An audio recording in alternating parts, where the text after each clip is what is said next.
Bonjour, une vidéo bonus, une vidéo que vous n'attendiez pas cette semaine évidemment, pour vous parler des sorties fascicules Panini de cette semaine, hein, pour le coup. Je n'ai pas tout eu, il me manque Star Wars numéro 2. Alors vous savez que ces fascicules, je les achète pas pour moi, mais je les achète pour mon frangin, qui continue à avoir cette culture kiosque, même si c'est plus vraiment des kiosques, il continue à acheter cela. Même si là, il se pose des questions par rapport aux tarifs. Genre Empire qui va sortir à 16 balles, il commence à trouver que ça fait beaucoup. Euh, mais bon, là les fascicules sont sortis, donc je vous parlerai pas de Star Wars numéro 2 qui est toujours à 6,99€. De toute façon, moi Star Wars, je vous l'explique à chaque fois, je ne les lis plus. Je vais vous parler d'On of X, donc ce mois-ci, il y en a eu un seul. Il n'y a pas eu, ne cherchez pas le numéro 10, il sortira début mars avec le 11. Là, il n'y a eu que le numéro 9 ce mois-ci. Alors dans ce numéro, on a les épisodes de New Mutants numéro 8, Marauder numéro 9, Cable numéro 1, l'arrivée de Cable, la série, X-Men 8 et 9, deux épisodes d'X-Men, et X-Force numéro 9. Pas de Wolverine ce mois-ci, ça sera pour le mois prochain, normalement, si je dis pas de bêtises. Oh, peut-être pas. Peut-être pas. Ils vont peut-être encore zapper un truc. On verra, on sera fixé le mois prochain. Donc, un numéro qui est plutôt sympa. Bon, ça continue sur sa lignée.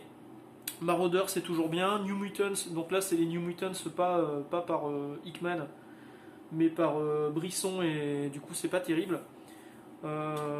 Cable, j'ai pas tellement aimé. Le scénario, j'ai trouvé un peu naze. J'aime pas trop en plus ce Cable jeune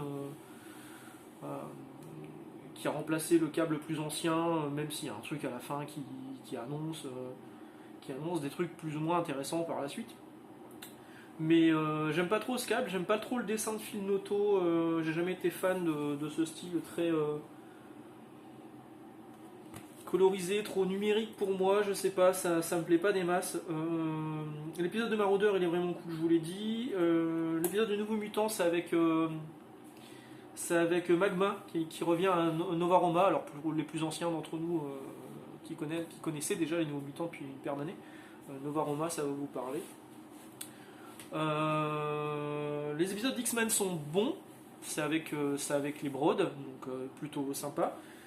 Et reste l'épisode d'X-Force qui était plutôt sympathique par rapport à ce qui était avant. Moi, X-Force jusque-là, j'aimais pas trop. Là, cet épisode, je le trouvais pas mal. Il y a notamment une planche où il y a une grande fête entre mutants, et ça fait plaisir de voir ce genre de planche où l'artiste peut vraiment glisser des clins d'œil. Alors déjà, la couverture, elle est cool. Elle est de Dustin Weaver. Le dessinateur de ce X-Force, je le connaissais pas, mais j'aime beaucoup cette double page où on les voit faire la fiesta. Non, ça c'est plutôt pas mal. Donc un numéro qui est sympathique, toujours dans la lignée. Si vous lisez Dawn of X, vous savez à quoi vous attendre. Sachez juste que les deux numéros d'X-Men qui sont à l'intérieur sont vraiment sympas. C'est ce qui se passe juste avant Empire. Et par contre sur Empire, après ce sera moins bon. Voilà. Ah oui, je vous ai pas précisé non plus. Donc effectivement, il n'y a qu'un seul numéro. Ils annoncent déjà là à la fin ce qui va se passer pour Sword of X. Donc en gros, ils disent que X of Swords, pardon, X of Swords arriverait dans ces pages après Dawn of X 16. Donc en fait, après Dawn of X 16, la revue changera de nom, elle s'appellera plus Dawn of X mais Sword of X pendant 3 numéros. Ce sera aussi des numéros épais, et certainement à 16 balles également, j'espère pas plus. Et après, ce qui se passera après Sword of X, est-ce que ça redeviendra Dawn of X ou pas? On verra. Il faut regarder ce qui s'est fait aux États-Unis, parce que pour le coup, Panini Comics copie clairement ce qui se fait aux États-Unis, ce qui n'est pas forcément une mauvaise idée, mais moi c'est le prix qui me chiffonne là-dessus. 16 balles, ça fait chier.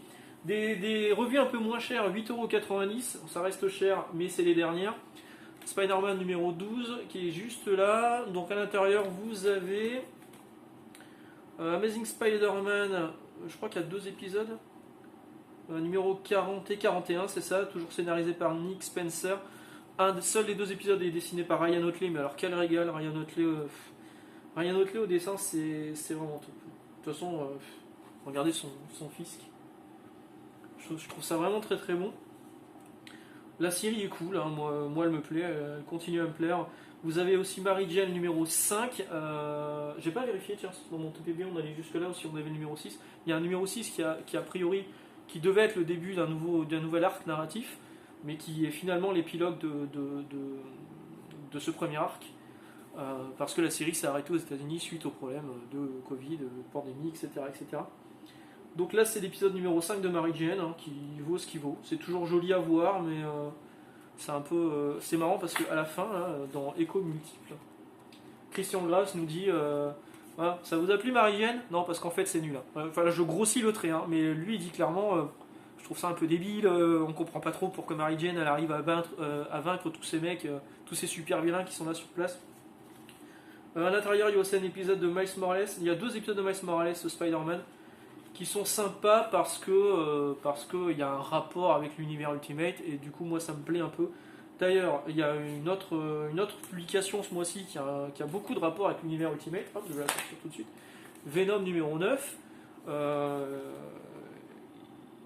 Donc à l'intérieur vous avez les épisodes vous avez Venom Beyond Prologue qui était dans le Free Comic Book Day de l'année dernière aux États-Unis, dessiné par Ryan Stegman. Puis vous avez 2 épisodes, non c'est un épisode de Venom, le 26, non pas dessiné par Stegman mais par Ibon Coelho et Juan Gedeon, je le connais pas, et scénarisé par Donny Cates. Et là il y a un vrai rapport notamment sur la fin avec l'univers Ultimate et j'ai vraiment hâte de lire la suite parce que là pour le coup Panini est en avance sur les trade paperback américains, donc c'est plutôt cool.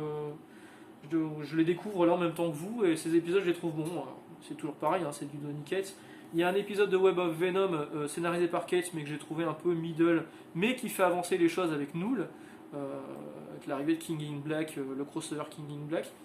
Il y a un épisode de Scream, Curse of Carnage qui est bidon, qui sert à rien du tout, et il y a un épisode de Ravencroft que j'ai pas du tout aimé.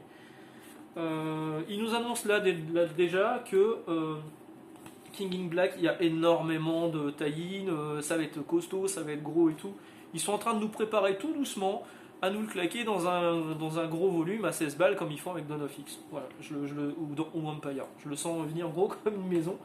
Le dernier fascicule sorti ce mois-ci, c'est Avengers numéro 12, avec la suite de Age of Khonshu, l'ère de Khonshu, voilà.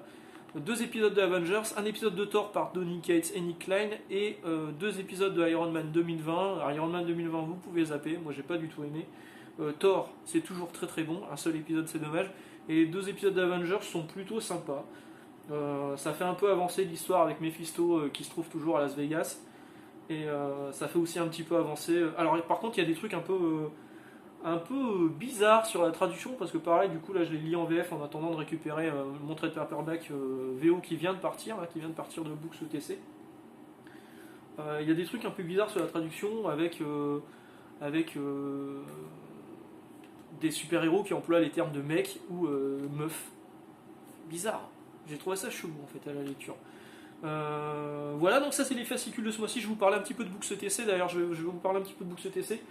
Faites gaffe parce que en ce moment avec le Brexit, si vous commandez énormément de choses chez Books ETC, ils vous l'envoient en gros colis chez ELS, sauf que ELS ça passe plus à la douane, ils les renvoient directement chez Books ETC et Books ETC vous rembourse. Voilà. Donc vous n'avez pas vos comics. La meilleure chose à faire, c'est de faire une commande pour un comics. Moi c'est ce que je fais.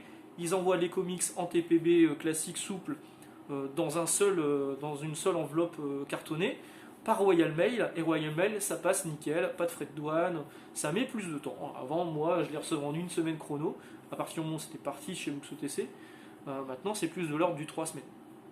Voilà, ça c'est un peu un problème du Brexit. Donc encore une fois, si vous voulez faire des commandes chez Books ETC, faites plus un comics égale une commande.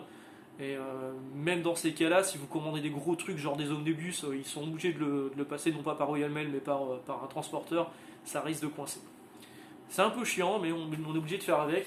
Voilà, sur ce, je vais vous souhaiter une bonne journée, un bon samedi, vu que cette vidéo paraîtra là, nous sommes samedi, et on se retrouve demain pour le talk du dimanche.